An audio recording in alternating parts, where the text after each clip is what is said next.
Hola, bienvenidos y bienvenidas a Ahora, a propósito del Día Internacional de la Mujer Afrodescendiente que se conmemora este 25 de julio. En Ahora hacemos un análisis de los impactos, de las realidades de las mujeres negras, raizales y palenqueras que habitan en Bogotá. Esta efeméride tiene el propósito desde 1992 de honrar y reconocer los esfuerzos de mujeres con ascendencia africana en su lucha contra la discriminación racial, el sexismo, la pobreza y la exclusión social. Para empezar, como siempre, nuestro dato: el 50% de los hogares de mujeres negras, raizales y palenqueras tienen jefatura femenina. ¿Qué dice esto sobre las diversas maneras de vida de las mujeres en Bogotá?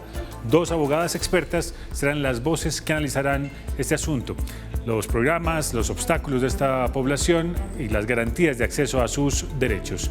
Quédense, por favor, pero antes revisemos titulares de otras informaciones de actualidad en Bogotá.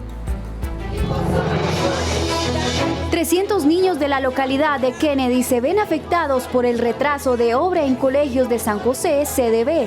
Acudientes realizaron plantón para pedir soluciones. 341 personas que se dedican a las labores del cuidado no remuneradas se graduaron como bachilleres académicos. La ceremonia fue en el Teatro Cafán de Bellas Artes. Triunfo y celebración de la selección Colombia en el Mundial de Australia y Nueva Zelanda 2023. Nuestra periodista María Fernanda Franco nos tiene los detalles. En el marco del Día de la Mujer Afrolatina y Afrocaribeña, se están realizando en Bogotá el Encuentro Internacional de Mujeres Afro. ¿Por qué es relevante este encuentro? En Ahora les contamos. Estas historias las desarrollamos durante esta emisión. Les presento a nuestras invitadas: Evelyn Asprilla Caicedo, que es abogada, que es activista, viene de la Universidad del Rosario o estudió en la Universidad del Rosario, ha hecho diferentes productos mediáticos, radiales, digitales para llamar la atención sobre la agenda afro. Evelyn, bienvenida, ¿qué tal? Muy bien, muchas gracias por esta invitación. A usted gracias por aceptarla. Y Audrey Mena Mosquera es la subdirectora general de LEX Acción Jurídica. Bienvenida, Audrey. Muchísimas gracias por la invitación. También es abogada, ¿verdad? Sí, señor. ¿Y qué es LEX? ¿A qué se dedica?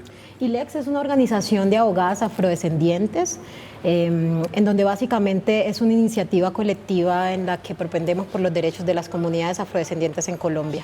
Fantástico, y además hacen asesoría a quien lo necesite, ¿verdad? Exacto, nosotros hacemos 3 cosas puntuales: litigio estratégico, comunicación e incidencia, porque lo que no se comunica en este país no se ve y no se visibiliza. Y hacemos algo muy importante para el país, que es investigación social, en donde mostramos y documentamos la situación de derechos humanos de las poblaciones afrodescendientes en Colombia. Lo que no se comunica, dice nuestra invitada, no existe. Bueno, justo por eso este programa se dedica hoy durante 1 hora a abordar estos asuntos a propósito de un foro internacional con más de 20 invitadas de diferentes países, de Kenia, de Zimbabue, de República Dominicana, de Estados Unidos, convocadas todas esas mujeres afro por la vicepresidenta de la República, la ministra de la Igualdad, Francia Márquez. Volvamos a nuestro dato inicial, el que tiene que ver con la jefatura femenina de hogares. Y como ven ustedes, esos hogares afrodescendientes, raizales o palenqueros en Bogotá tienen en promedio más mujeres al frente, 5% más que el promedio de los demás hogares. ¿Y eso, Audrey, qué quiere decir? Yo no sé, voy a decirte primero que de dónde sacamos esas cifras inicialmente. Las cifras son de la Secretaría Distrital de Planeación con base en una caracterización de la población afrodescendiente en Bogotá del año 2022. Es que justamente en el año pasado se hizo una caracterización de población afrodescendiente en general en Colombia. Y uno de los temas que analizamos desde LEX Acción Jurídica es que este tipo de caracterizaciones no mostraba la realidad exacta de las mujeres afrodescendientes, sobre todo las realidades mezcladas con estos sistemas estructurales de discriminación y racismo, pero también de reproducción de estereotipos en una ciudad como Colombia. Entonces, cuando tú me hablas a mí del 5%, yo te puedo decir, yo vivo en Kennedy, y yo te puedo decir que la representatividad de las mujeres afrodescendientes en Bogotá, por las múltiples razones que migran las mujeres de muchos de los territorios, puede ser incluso más del 5% de los promedios horarios. La cifra es que es 5% más alta que el promedio general. Exacto. ¿Y eso qué quiere decir? Que tenemos una representatividad de mujeres afrodescendientes. Bogotá es el centro del país, Bogotá es la ciudad de oportunidades para muchas personas que llegan aquí desde sus territorios, producto del desplazamiento, producto incluso de tener acceso a mejores condiciones y calidad en la educación, mejores condiciones laborales, pero obviamente me imagino que en algún momento hablaremos un poco más de esa cifra ya frente a la realidad de las comunidades afrodescendientes y las mujeres en especial. Sobre esa jefatura femenina, Evelyn, una primera aproximación sobre qué dice ese dato. Bueno, esto refleja también una realidad que se vive específicamente en las comunidades negras, y es que es el papel que cumplen las mujeres, digamos, en cuanto a los hogares. Si bien dentro de la comunidad negra afrocolombiana raizal y palenquera, la mujer negra cumple un papel de liderazgo que, digamos, esto se ve en esta cifra. Digamos, también es importante resaltar que a lo largo de la historia a las mujeres también se les ha, digamos, asignado específicamente las labores de hogar y también de cuidado, lo cual, digamos, hace que también se lleve a cabo ese papel de jefatura, digamos, en los distintos hogares. También, como muy bien lo decía Audrey, es importante resaltar que Bogotá es el centro de las oportunidades donde se desplazan la mayoría de las mujeres negras y afrocolombianas que están en las periferias del país. Es así como encuentran aquí en Bogotá esa oportunidad para lograr esa calidad de vida que tanto se necesita, y específicamente también de sus hogares. Este es apenas un primer dato, veremos otros que reflejan esta realidad y ya nos contará Audrey por qué cree que hay que problematizar esas mediciones, o sea, qué es lo que le faltan para que reflejen mejor la realidad de esos sectores y de esas poblaciones. Pero tenemos voces, testimonios, además de las de nuestras invitadas, para entender mejor qué es lo que está pasando con esas mujeres afro, palenqueras, raizales que viven en Bogotá. Aquí está el informe.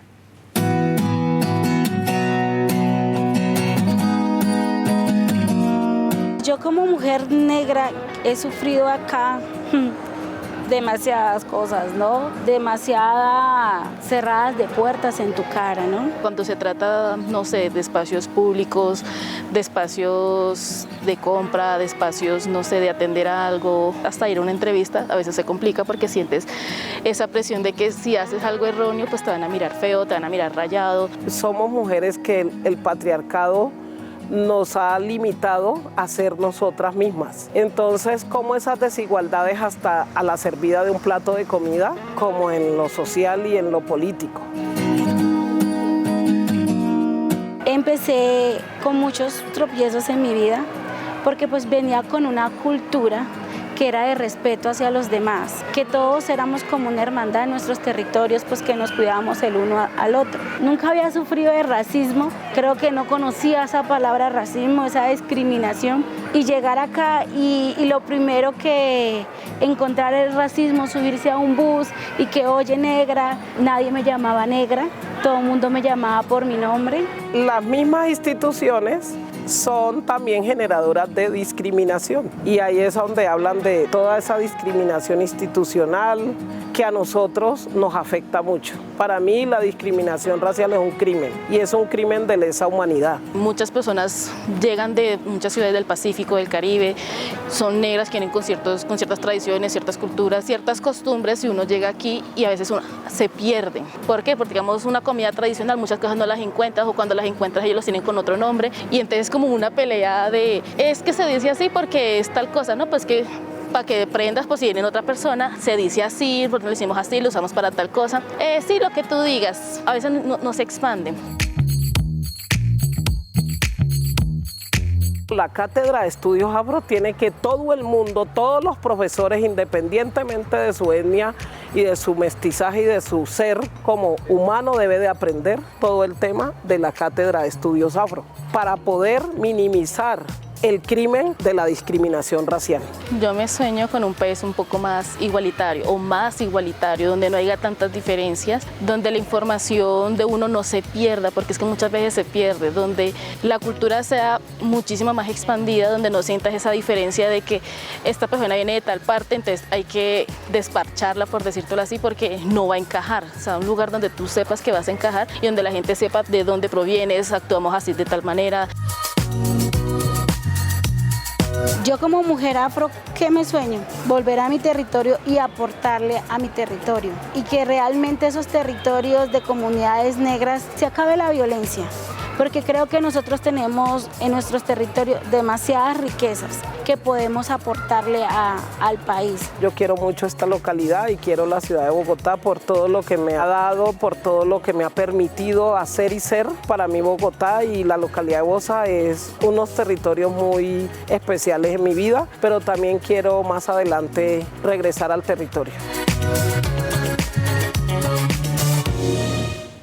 Testimonios muy valiosos, sin duda, de mujeres afro en Bogotá. Y decía una de nuestras invitadas que algunas de ellas pues tienen muchas dificultades para insertarse en los circuitos económicos, para conseguir los empleos que se merecen. Veamos las dificultades de empleo y Audrey, es otro de los datos de los que hablábamos hace un ratito.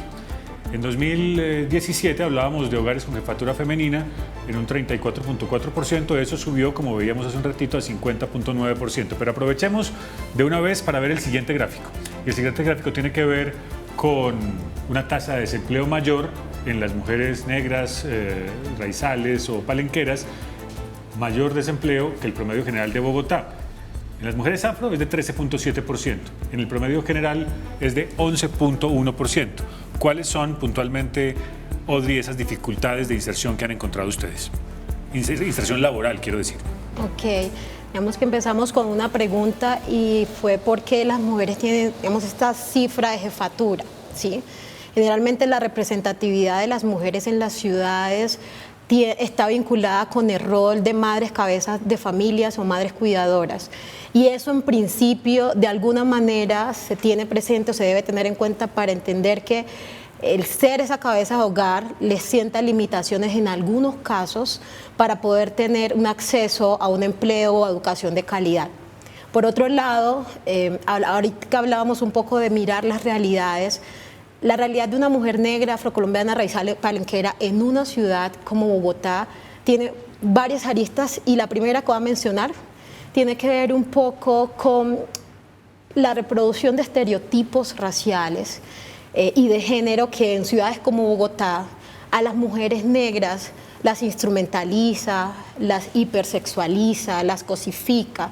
Y ahí perdemos una gran oportunidad de que éstas puedan tener un desarrollo individual, porque hay una concepción un poco también de no verlas como mujeres integrales y con capacidades complejas y diversas, con un capital intelectual grandísimo para poder acceder a cargos que quizás no son los que se asumen debido a la representatividad que nos dan. Entonces las mujeres muchas veces en la ciudad, además de que son más mujeres cabezas de familia, también son mujeres que en algunas ocasiones tienen unos contextos difíciles y unos backgrounds por la violencia, por la pobreza, pero también tenemos esta otra cara de las mujeres que tienen un alto índice de educación y hoy estamos viendo cierto cambio en las administraciones públicas, estamos viendo un poco más a las mujeres poder participar en la elaboración de políticas públicas, pero el principal o la primera barrera que nosotros podríamos hablar tiene que ver con esa reproducción también de estereotipos que cierran las oportunidades laborales para acceder a cargos más allá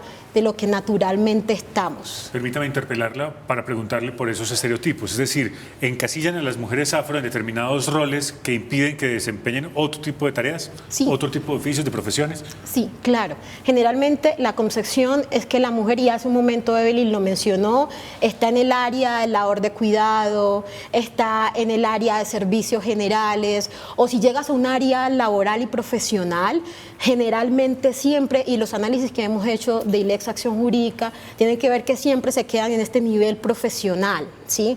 Que sea un tema de profesionalización de las mujeres negras en la ciudad, no creo. Porque si tú vas a departamentos como el Chocó, desde donde viene la gran mayoría de mujeres negras a esta ciudad, tú puedes decir que por cada hogar en el departamento de Chocó hay una mujer formada a nivel de doctorado, como en el caso mío, como en el caso de Evelyn, ¿sí?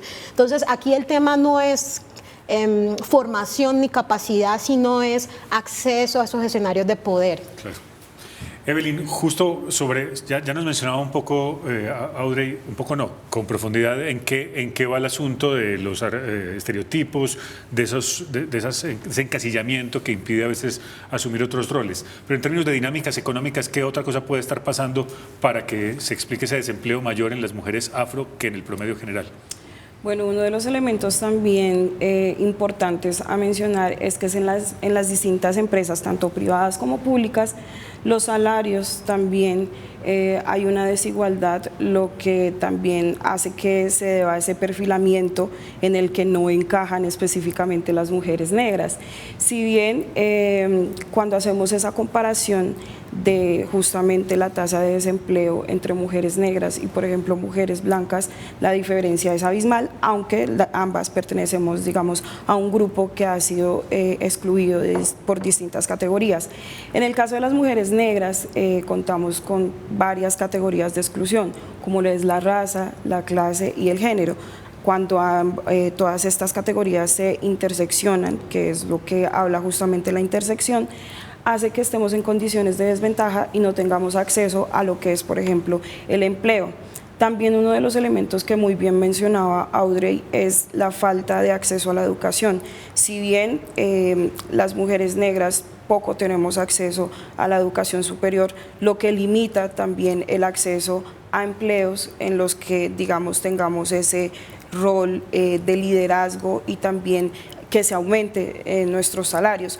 Un punto también digamos, que es importante hablarlo, es que no hay una perspectiva étnica en las distintas empresas. Entonces, digamos, siempre hay este perfilamiento, por decirlo así, racial, en el que, digamos, se necesita una persona con ciertas hasta categorías físicas. Por ejemplo, a las mujeres negras en muchas ocasiones les limitan el uso de trenzas porque las hace ver, digamos, poco profesionales, lo que aumenta, digamos, que haya ese poco acceso a lo que es el empleo y también una vida digna, que es como lo que más se resalta cuando se habla del empleo, al ser, digamos, un derecho. Usted mencionaba, Audrey, una conducta frecuente, que es hablaba usted de la hipersexualización de la mujer afro. ¿Me quiere contar a qué se refiere, a qué tipo de conductas en la vida cotidiana de la que a veces podemos ni siquiera ser conscientes y que están limitando el acceso a mejores empleos o a mejores posiciones de liderazgo de las mujeres afro? Sí, digamos que este es un tema muy importante y creo que hoy tenemos que hablarlo en la medida en que trae consecuencias y ha traído consecuencias de no solamente aumentar los índices de violencia de género contra las mujeres negras, y algo por lo que la primera idea que voy a partir y tiene que ver con que el racismo estructural y las dinámicas de la creación de estereotipos tiene origen y consecuencias históricas de un modelo de concepción esclavista en un país en donde el papel y el rol de la mujer negra siempre fue desde la cosificación, ¿sí? Más allá del ser humano. Y a pesar de que hoy estamos en un país que entiende la multiculturalidad y la diversidad y la constitución de nación a través del aporte que puedan dar las mujeres en los territorios, las mujeres en las ciudades, todavía seguimos viendo a las mujeres negras desde esos lentes, sí. Y esos lentes es lo que hace que un hombre piense que porque la mujer negra tiene una estructura física, eso le puede generar algún tipo de deseo y satisfacción, y no la mira desde su integralidad, sí, desde la esencia de su ser, desde la esencia de la estética. Y eso lleva a otras cosas. Por ejemplo, hoy todo este tema de diversidad, integridad, en todos los escenarios se ha vuelto algo estético en la medida en que la gente quiere tener físicamente una mujer negra en los espacios, pero no se da el tiempo de hacer una inclusión real desde lo que puede aportar. Y eso lo ponemos graves cuando estamos en las calles, cuando vamos una mujer blanca y una mujer negra, la mujer negra siempre tiene ese escenario de violencia porque primero se cosifica, es decir, la mujer negra no dentro de la imagen y el imaginario del hombre blanco, mestizo, incluso el mismo hombre afrodescendiente, todavía no ha superado esos escenarios de ver la integralidad de una mujer negra, desde su forma física hasta su forma de hablar, bien sea de territorio, como es mi caso, o bien sea una mujer de ciudad que puede tener un tono de voz más pasivo o un tono de voz diferente, como una mujer en Bogotá. Entonces, este tipo de cosificación de la mujer, de verla todavía de esos lentes como un objeto, de la esclavitud, de posesión, de satisfacción sexual, lo vemos hoy y se ve desde la calle, desde que tú estás en el Transmilenio, hasta incluso desde que tú estás en una empresa o entidad como asesora, que lo primero que te preguntan, ¿qué es lo afrodisíaco de tu tierra? ¿Sí? Que eso pensaría uno que es un comentario inocente, pero ¿por qué no le preguntas a otro tipo de mujer ese tipo de cosas? Entonces, el racismo, la discriminación, los estereotipos son cosas tan sensibles y tan sutiles que los normalizamos.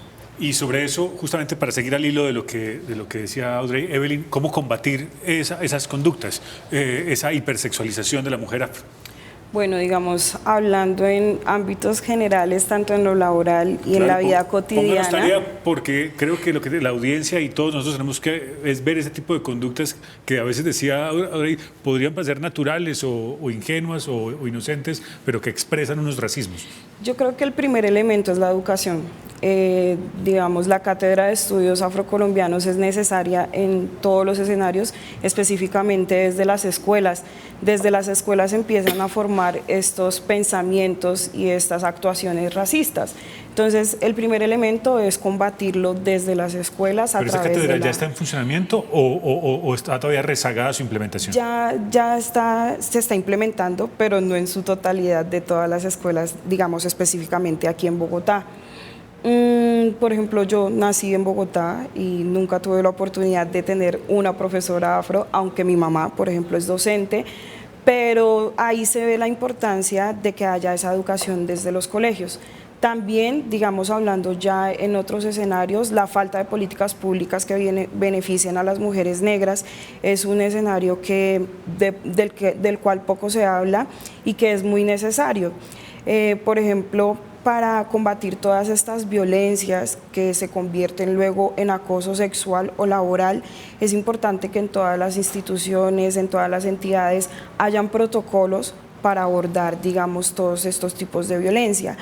Estos protocolos tienen que ser con la participación de mujeres negras, distintas organizaciones, porque también una de las fallas que ha tenido el Estado, también el distrito y demás, es que todas estas políticas públicas se han hecho con una visión, por decirlo así, objetiva, que también se viene convirtiendo en una visión racista, ya que no se observan todas las demandas de las mujeres negras, por lo que es necesario que se haga esa participación para que estas políticas públicas atiendan a estas realidades y estas demandas. Específicamente, la hipersexualización es una de las problemáticas que más vivimos las mujeres negras en todos los escenarios, en las calles, en el trabajo, que si bien, aunque ya se han creado, digamos, distintos protocolos en cuanto a la violencia de género, es importante que también tenga esta perspectiva racial, específicamente para las mujeres negras. Con nuestras abogadas seguiremos conversando en minutos, vamos a actualizar las noticias porque hay todavía mucho por hablar, por ejemplo, de hechos victimizantes o de mujeres afro víctimas del conflicto y de otras conductas en nuestra sociedad. Eso será en minutos porque aquí están otras informaciones que les prometimos al inicio. Padres y madres de familia en la localidad de Kennedy denuncian incumplimiento de la Secretaría de Educación en la entrega de un colegio. Daniela Espitia, ¿de qué se trata? Yamid, buenas tardes. Pues la comunidad del barrio El Descanso realizó un plantón al frente de las instalaciones del Colegio San José CDB, pues reclaman que para la semana del 10 de julio debían entregarles la institución remodelada, pero a la fecha no ven avances en la obra. Cerca de 300 niños de primaria se ven afectados con el retraso en la obra de mejoramiento de infraestructura en el Colegio San José CDB. Aquí el contratista ha incumplido a la comunidad porque teníamos una obra para 4 meses, la alargaron a 6 meses, que la entregaban a partir de la semana del 10 de julio, ya llevamos 20 días más y no la entregan. Los acudientes denuncian que a raíz de la remodelación sus hijos fueron trasladados a la sede A de la institución, pero por falta de salones pierden clase pues deben compartir con bachillerato.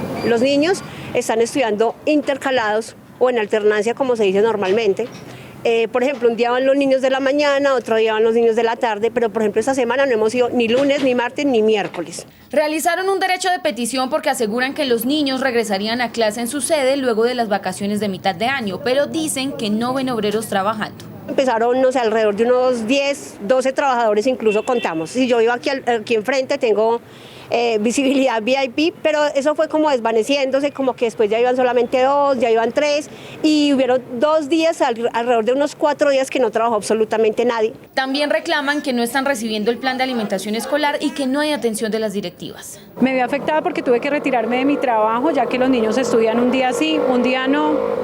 Entonces también hemos querido respuesta de parte de la rectora, qué sucede con el PAE, ya que si los niños no van a estudiar o solo van 2 días a la semana al colegio, no nos entregan refrigerios, las citamos a mesas de trabajo, no asiste. Vecinos mencionan que la inseguridad se ha incrementado por las polisombras y la falta de visibilidad que genera la construcción. Hace 2 meses pasaba por aquí, por esta cuadra, una señora, el señor y su bebé, lo cogieron 3 delincuentes, le robaron el celular y le pegaron una puñalada aquí exactamente en esta esquina. La Secretaría de Educación responde que en el espacio están laborando 10 maestros de obra, quienes realizan instalación de cubierta, ventanas, pañetes en baños y aulas, y que conforme a lo previsto la obra terminaría en 2 meses, de acuerdo con el plan de contingencia aprobado por la Interventoría.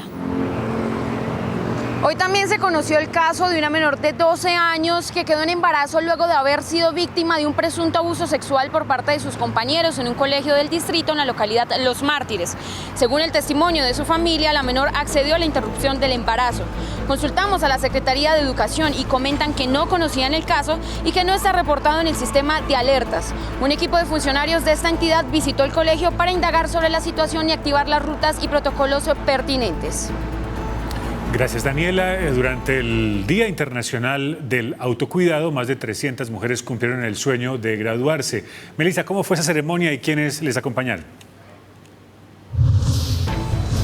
Muy buenas tardes, Yamil, qué gusto saludarlo a usted y a todos los televidentes de ahora. Pues como usted lo menciona, son 328 mujeres cuidadoras de todas las localidades de Bogotá que se graduaron con su toga y birretes morados y recibieron su título de bachiller académico a través de los servicios de las manzanas y los buses del cuidado.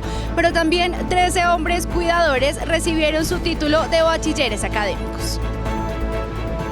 Durante 2 años, estas mujeres que se dedican a las labores de cuidado no remunerado se formaron en la oferta de educación flexible que tiene la Secretaría de Educación en las manzanas y en los buses del cuidado y cumplieron el sueño de verse con toga y birrete. En el Día Internacional del Autocuidado, reconocemos y honramos a las mujeres cuidadoras, a esas mujeres que se han dedicado a cuidar a los niños, a las personas mayores, que lavan, planchan, cocinan, las mujeres que sostienen la vida.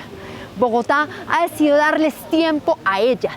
Ese tiempo que le han dedicado a todos sus otros familiares, ahora es tiempo de tenerlo ellas, para que no tengan que seguir poniendo sus vidas y sus sueños en pausa, como el sueño de graduarse del bachillerato. Ellas, por el desequilibrio en la distribución de estos trabajos, habían caído en una pobreza de tiempo que les impidió durante años retomar sus estudios, pues el principal obstáculo era no tener tiempo libre para el descanso y el autocuidado ni para cumplir sus proyectos de vida. Y es uno de los logros que siempre quise adquirir en mi vida, pero siempre como madre uno siempre deja todo a un lado, pero el día de hoy me siento muy satisfecha por haber logrado esta graduación y muchos logros que vendrán más adelante. Hoy reconocimos ese esfuerzo, priorizarse a ellas, y en las manzanas del cuidado lo pudieron hacer porque mientras ellas terminaban el bachillerato, nosotros cuidábamos a sus hijos, a sus nietos, a sus tíos, a las personas que ellas tienen a cargo.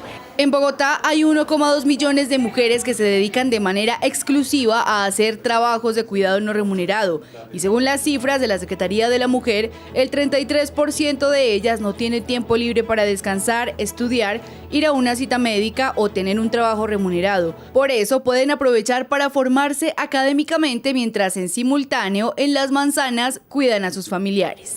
Estas informaciones y otras en Ahora, un podcast a las 6 de la tarde. Allí hablaremos de la orden de libertad al escolta que mató a Carlos Pizarro León Gómez. También hablaremos del acta, de la firma del acta para la construcción de un viaducto del metro y de una licitación para la planta de tratamiento de aguas residuales de Canoas, fundamental para la descontaminación del río Bogotá. Regresamos en segundos para hablar de las mujeres afrodescendientes, afrolatinas y de las problemáticas que viven en Bogotá y de las oportunidades que eventualmente aquí pueden encontrar. Volvemos.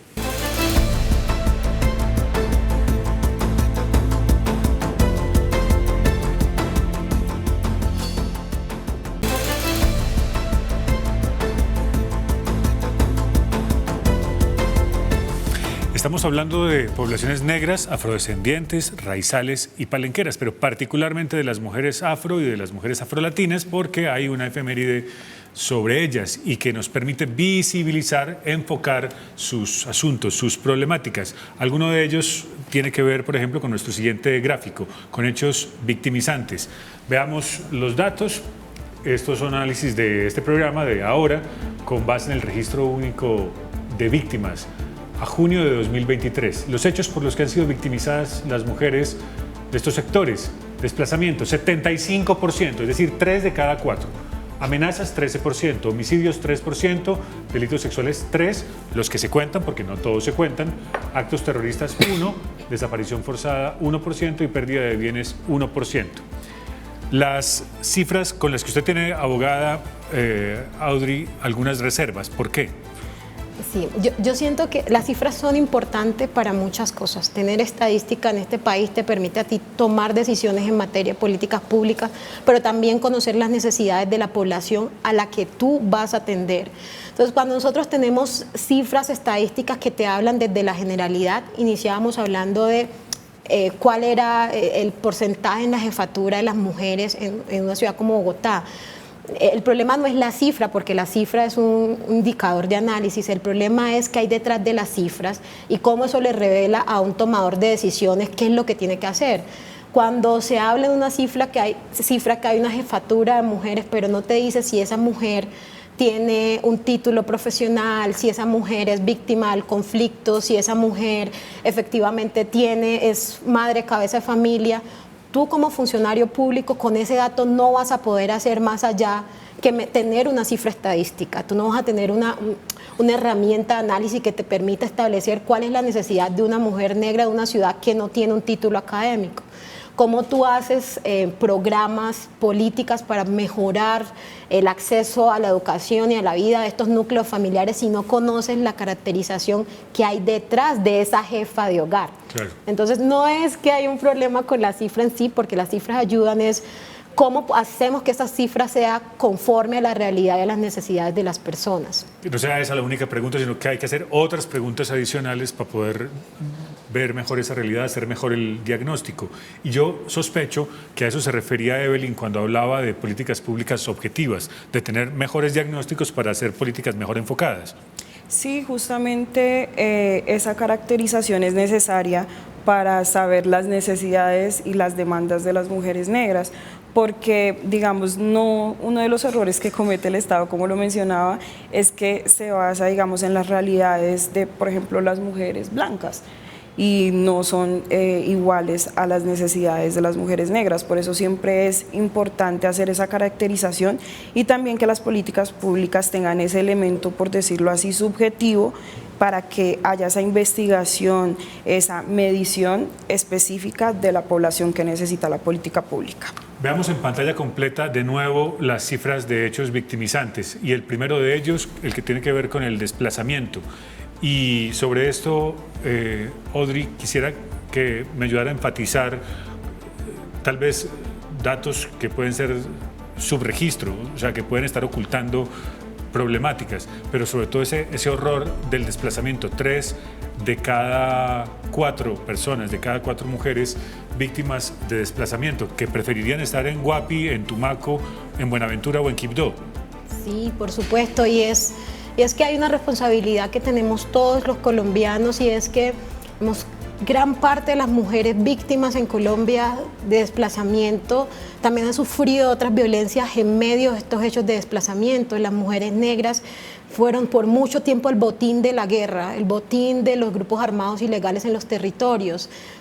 Digamos, hace unos años, incluso si hablamos de las economías locales y las ilegales que están llegando a nuestros territorios, las mujeres, digamos, fueron grandes de las víctimas de estos escenarios. Y sí, efectivamente siempre va a haber un subregistro en la medida en que son territorios aislados, son territorios en donde el acceso a la información no es tan fácil de determinar.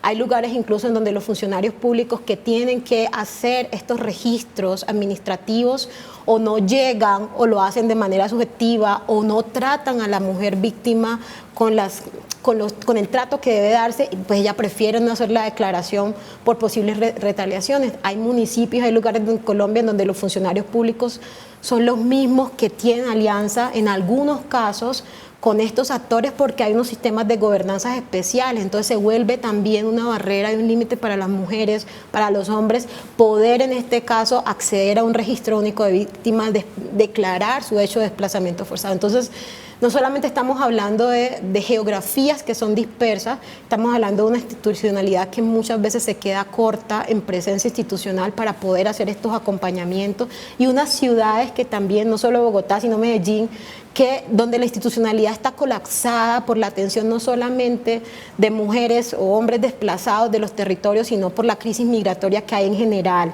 en Colombia, ¿sí?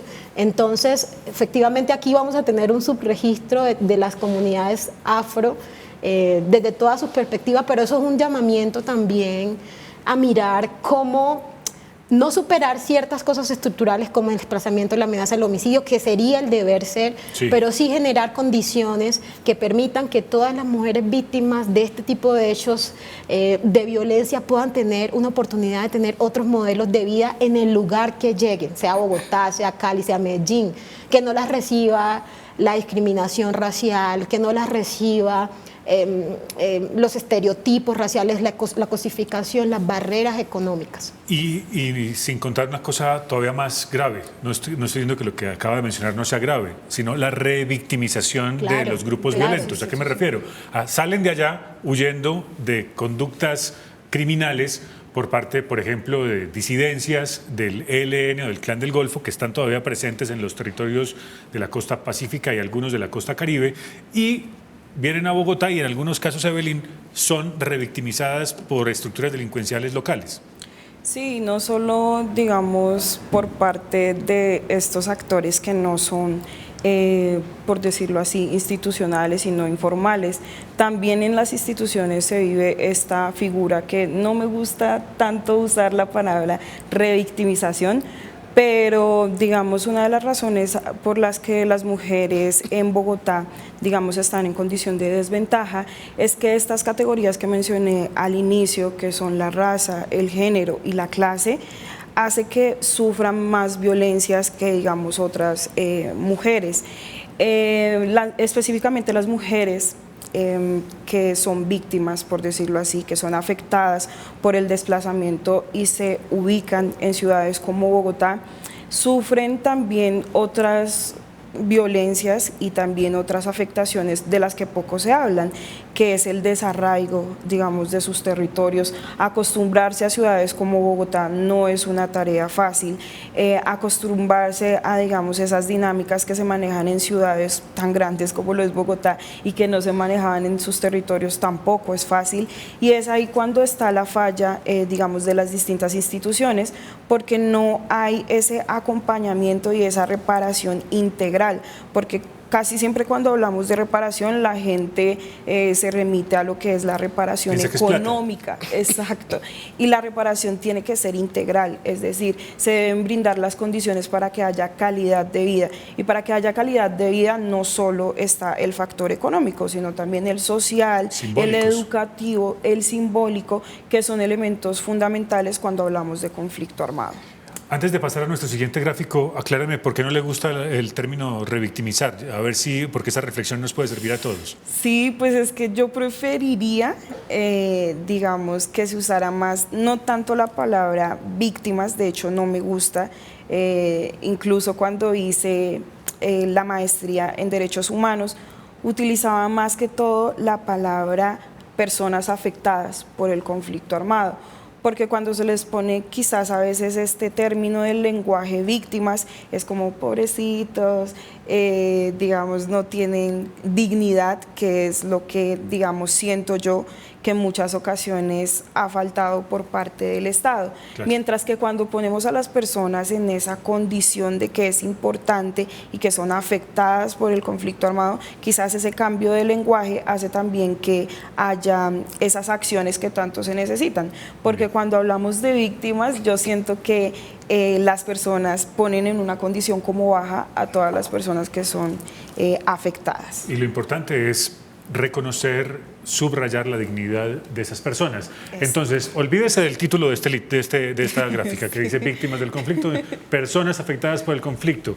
En Bogotá, 368.219. De ellas, 191.000 mujeres, pero mujeres negras, afrodescendientes, raizales y palenqueras, más de 17.000. Esto también es con base en el registro único de víctimas. Esa focalización, esa distribución ayuda a comprender el asunto, pero como nos ha dicho Audrey, no es suficiente. En términos de atención a las personas afectadas por el conflicto, ¿qué haría falta para tener de verdad un enfoque étnico? Yo siento que lo primero hay que reconocer la responsabilidad que tenemos todos en la atención de las personas en este caso, ¿sí? Porque, digamos, la institucionalidad y una institucionalidad de 4 años no puede responder a problemas estructurales que son los que generan el conflicto en los territorios y lo que hace que muchas mujeres migren a ciudades como Bogotá. Pero sí siento que hay una necesidad de que las bases administrativas de los tomadores de decisiones, las bases administrativas de las personas que están atendiendo directamente a todas estas mujeres negras, afrocolombianas, raizales y palenqueras que llegan a ciudades como Bogotá, tengan un mapa claro y real de cuáles son las necesidades y afectaciones propias. Y ahorita hablábamos de reparaciones simbólicas, ¿sí? Esas reparaciones simbólicas, ¿qué significan para una mujer del Pacífico? Pero también qué significa para una mujer del Caribe, ¿sí? Y no solamente dentro del contexto territorial, sino cómo vive su cuerpo, cómo vivió su cuerpo el conflicto armado, cuáles son sus expectativas de vida luego del conflicto armado. Y siento que no es una responsabilidad de gobierno, es una responsabilidad de Estado que parte incluso de la educación, cómo los funcionarios reciben a las mujeres en sus entidades, cómo las hacen muchas veces repetir una y otra vez la situación de victimización, sin contar lo que se está generando en la salud física y mental de estas mujeres. Y eso es otro tema, y es la salud mental de las personas que a diario no solamente son víctimas del conflicto armado, sino que tienen este trauma por la discriminación racial en la calle, esta carga mental que genera sentirme en constante observación por el simple hecho de ser una mujer afrodescendiente en una ciudad como Bogotá. Entonces, hay también unas políticas que tienen que estar encaminadas primero a nivel interno, y es reconocer que todos tenemos responsabilidad a nivel de Estado, que hay una necesidad de educación y de que la institucionalidad responda a la diversidad étnica en un país como Colombia, pero también de encontrar una salida en otras formas de atención, como es la salud mental de las mujeres que han sido víctimas del conflicto armado, perdóname Evelyn, o estas mujeres que, sin embargo, a pesar de todos estos hechos de violencia en los territorios, han podido crear otro tipo de formas de reparación propia y otro tipo de reparación simbólicas para ellas, y es salir adelante en contextos tan perversos y quizás tan duros como es estar en una ciudad, bien sea Bogotá, o bien sea Cali, o bien sea Medellín. ¿Tiene presente la ciudadanía en Bogotá que existe un día dedicado a las mujeres afrodescendientes y afrolatinas? Eso fue lo que preguntamos en las calles y esto fue lo que nos respondieron.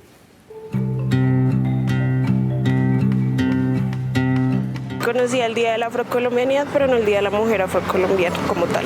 La verdad no lo sabía. Ahorita me entero por ti. Sí lo sabía. De hecho, es muy importante para nosotros los afrodescendientes. No, la verdad no conocía la fecha.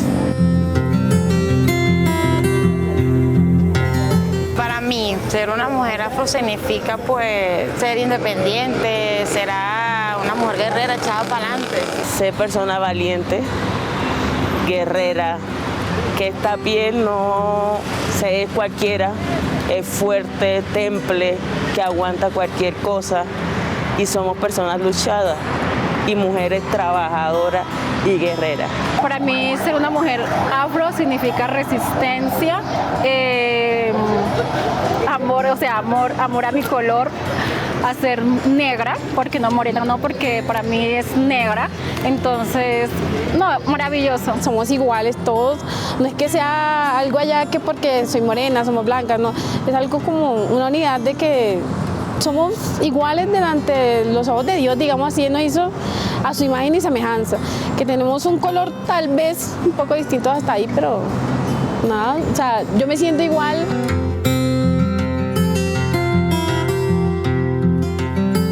Pues por mi parte siempre he recibido mucho respeto por los habitantes de Bogotá, no soy de acá, pero igualmente me han acogido de una manera muy buena. Al principio fue bastante complicado porque Bogotá, esta ciudad que es tan grande, pero al mismo tiempo también es muy racista, entonces se siente el desprecio en algunos lugares de la ciudad. Por el color de piel, siempre hacen chistes por ahí como pesaditos, pero no, el resto sí ha sido ya más llevadero. Pues yo que vivo arrendada también ha sido también un poquito como que la gente lo discrimina a uno, no se refieren a uno de muy buena manera.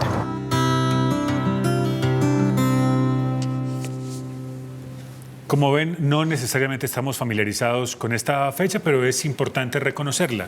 Evelyn, dígame por qué un día como hoy ayuda a esa toma de conciencia. Bueno, el 25 de julio es importante para darle visibilidad a todas las necesidades y demandas que tenemos las mujeres afro. Este tema del conflicto armado es uno de mis favoritos y es uno de los que quizás más he estudiado, porque siento que las periferias del país, donde habita también la mayoría de la población afro y específicamente las mujeres, ha sido esas zonas donde más se ha vivido el conflicto armado, y en ciudades como Bogotá, como ya muy bien lo explicamos, esos lugares donde se asientan. Entonces, estas fechas son importantes para darles esa visibilidad a las necesidades y que trascienda, porque sí, podemos hablar aquí muchas horas de todas las problemáticas que afrontamos las mujeres negras, afrocolombianas, raizales y palenqueras, pero es importante tomar acciones, es importante que todas las personas que tienen esa capacidad de estar en las instituciones y en los cargos de poder ayuden a, digamos, tomar todas estas acciones que se necesitan para que tengamos ese bienestar. Si bien uno de los puntos que siempre resalto es que el Estado tiene 3 obligaciones, y creo que desde ahí debería partir todo. Es el respeto, la garantía y el acceso, por decirlo así, a los derechos humanos, que es un elemento clave y que todo se enfoca en la dignidad. Y si hablamos de dignidad, las mujeres negras todavía no hemos logrado esa palabra en nuestras vidas. Seguimos hablando de Bogotá, ese es nuestro foco, pues por ser capital, un sistema de comunicación pública de esta ciudad, pero recuerden que también hay muchas mujeres afro en el vecino municipio de Soacha, por ejemplo, la mayor parte de ellas víctimas del desplazamiento y de otras conductas delictivas en nuestro país, así que también valdría la pena recordar que allí hay muchas mujeres que merecen que sus realidades sean visibilizadas. A propósito de ello, ¿cómo es la realidad específicamente para las mujeres raizales? Bueno, con una lideresa de esa comunidad está a esta hora Carol Velázquez.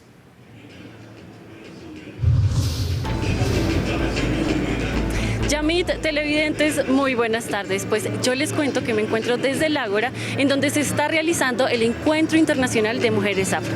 Y yo estoy junto a Silvia Benner, ella es parte de la Red de Mujeres Raizales. Silvia, bienvenida a Ahora. Y bueno, cuéntanos por qué es importante celebrar este Día de la Mujer Afro. Bueno, es muy importante porque hace muchos años las mujeres se levantaron en pie de lucha y dijeron, bueno, hay que mirar a ver cuáles van a ser nuestra lucha con los derechos de las mujeres afroamericanas y de la diáspora. Y bueno, es muy importante porque nosotros de alguna forma como mujeres sabemos realmente cuáles son los temas de importancia y cuáles son los retos y cuáles son esos derechos a los cuales tenemos que ser reivindicados y por la cual tenemos que luchar. Silvia, ¿tú nos puedes contar en estos momentos por qué están luchando las mujeres raizales? Bueno, las mujeres raizales hace muchos años han sido invisibilizadas. Las mujeres por temas étnicos, tradicionales y bueno, nos hemos enfocado en la parte de estar en el hogar, estar pues en la parte laboral, pero nunca nos habíamos levantado, sino hace como más de 30 años decidimos mirar a ver cuáles son esos temas en los cuales nosotros como mujeres raizales debemos de luchar para nuestro territorio. Las mujeres raizales podemos ser parte o participar en temas como la lucha de los derechos humanos de la mujer, cuando manejamos los temas de territorialidad, cuando manejamos esos temas de inclusión, cuando manejamos esos temas políticos, cuando manejamos temas de cultura, nosotras las mujeres somos las que vamos enfrente de esa lucha. Entonces, la lucha de las mujeres raizales va más encaminado a esos temas de importancia, porque las mujeres tenemos que ver, proyectarnos y demostrar que nosotros tenemos unos derechos y debemos de participar y como derecho constitucional lo podemos hacer. Entonces, pues hago un llamado a todas las mujeres raizales a que no nos quedemos en casa, que tenemos que salir y como un día como este que hay muchas personas que desconocen del tema de la celebración de este día, queremos manifestar a todas las mujeres que pueden salir y pueden ser parte de esta celebración. Muchas gracias por estar aquí con nosotros en Ahora. Yamit, esta es toda la información desde el Encuentro Internacional de Mujeres Afro, en donde también va a participar Francia Márquez y el presidente Gustavo Petro. Continúe usted con nuestras invitadas en estudio. Y ese encuentro con invitadas internacionales tiene actividades en Bogotá, pero también tiene actividades en Cali. Tenemos 2 minuticos para conclusiones de nuestras invitadas. Doctora Audrey, por favor. Muchísimas gracias. Yo aprovecho para agradecer la invitación a este espacio y también para decir que las mujeres negras, afrocolombianas, raizales y palenqueras tenemos un doble poder. Justamente voy a escribir sobre eso. Uno tiene que ver con esa capacidad de ser resilientes frente al conflicto y a las adversidades en la ciudad o en la ruralidad. Y 2, tiene que ver con ese papel que jugamos en liderazgo no solamente en los hogares, sino también a nivel de movilización de las economías pequeñas por las cuales han subsistido muchas familias en territorios aquí mismo en la ciudad. Y yo creo que eso es importante tenerlo en cuenta porque ya estamos en un momento y un día como hoy en donde debemos de hacer una reflexión más allá de la retórica de derechos humanos, que es importante porque políticamente es importante reconocer la responsabilidad que como Estado tenemos, pero también dar pasos hacia esa realidad, y esos pasos tienen que ver es poderlas reconocer en su diversidad, ¿sí? Poder reconocer que una mujer afro que está en un contexto de ciudad como Bogotá es una mujer que tiene unas necesidades propias por ser una mujer quizás o que haya nacido aquí o que haya nacido en territorio, pero por ser una mujer que étnicamente tiene unas necesidades propias, culturalmente tiene unas necesidades propias. Y yo sí quisiera hacer un llamado y para que estos días no se vuelvan un tema solamente de estética, ¿sí?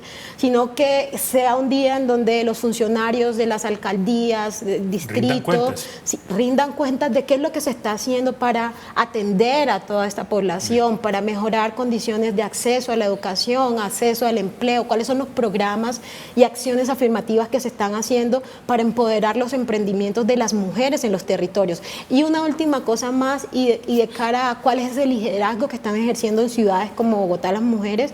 Nosotros estamos viendo que en los barrios como Usme, como Kennedy, son las mujeres las que están llevando los procesos de liderazgos organizativos basados en la identidad étnica-cultural para salvaguardar las juventudes de los escenarios de violencia en esta ciudad. Y creo que eso es muy importante porque hemos tenido un papel de resistencia de los hogares, pero también de resistencia de los nichos sociales, a partir de los cuales nacen los hijos que mañana más tarde serán los presidentes, las vicepresidentas, las ministras y toda esa fuerza laboral que definitivamente tiene que aportarle y tiene que reconocerse en una ciudad como Bogotá. Abogada Mena Mosquera, gracias por haber estado con nosotros. A ustedes. Evelyn, y su conclusión, su reflexión, su recomendación final. Bueno, yo siento que el elemento clave específicamente en Bogotá es abordar todas estas políticas públicas y medidas que son necesarias. Y voy a mencionar rápidamente unos puntos que son necesarios. Yo siento que se deben hacer políticas públicas y también jornadas de sensibilización y concientización para, digamos, abordar todo el tema de lo que es el racismo, También se deben implementar y fortalecer más las instituciones para el acceso a la justicia, para, digamos, evitar todos estos hechos de violencia a los que se afrontan las mujeres negras. Otro de los puntos es esa atención integral a las personas que son afectadas por los distintos hechos de violencia. Siento que si no hay, digamos, esas capacitaciones al interior de las instituciones, no va a haber una buena atención y esto es necesario.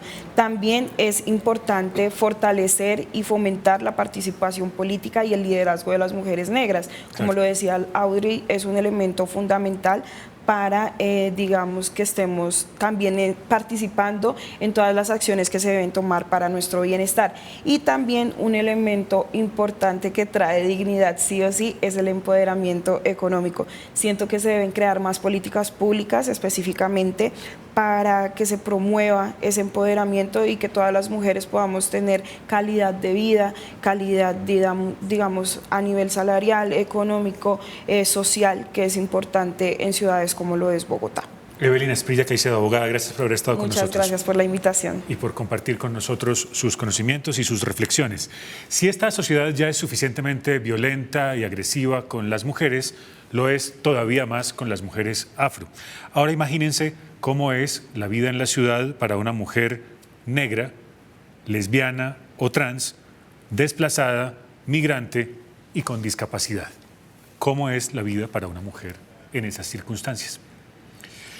Nuestras invitadas hablan de educación. Les recomiendo en el cuento del domingo, en la franja de opinión de Mesa Capital, hicimos hace muy pocos días un especial sobre educación para el liderazgo afro, con muchas personas que se han beneficiado de la labor de la Fundación Manos Visibles que dirige la exministra Paula Marcela Moreno. Lo encuentran en YouTube, en el apartado de Canal Capital. Ahí está el cuento del domingo sobre liderazgo, educación para el liderazgo de las poblaciones afro. Hasta aquí la emisión de hoy. Volvemos mañana a las 12 del día para otro programa de investigación, análisis y datos. Hablaremos de seguridad en las calles, percepción versus realidad. Eso de acuerdo con el Observatorio de Bogotá, ¿cómo vamos? Gracias por su sintonía, gracias por su confianza y recuerden que a las 6 de la tarde tenemos ahora un podcast. Búsquenos también en Instagram como @capitalahora y sigan nuestros contenidos en YouTube. Somos Ahora, el proyecto periodístico de Capital, Sistema de Comunicación Pública.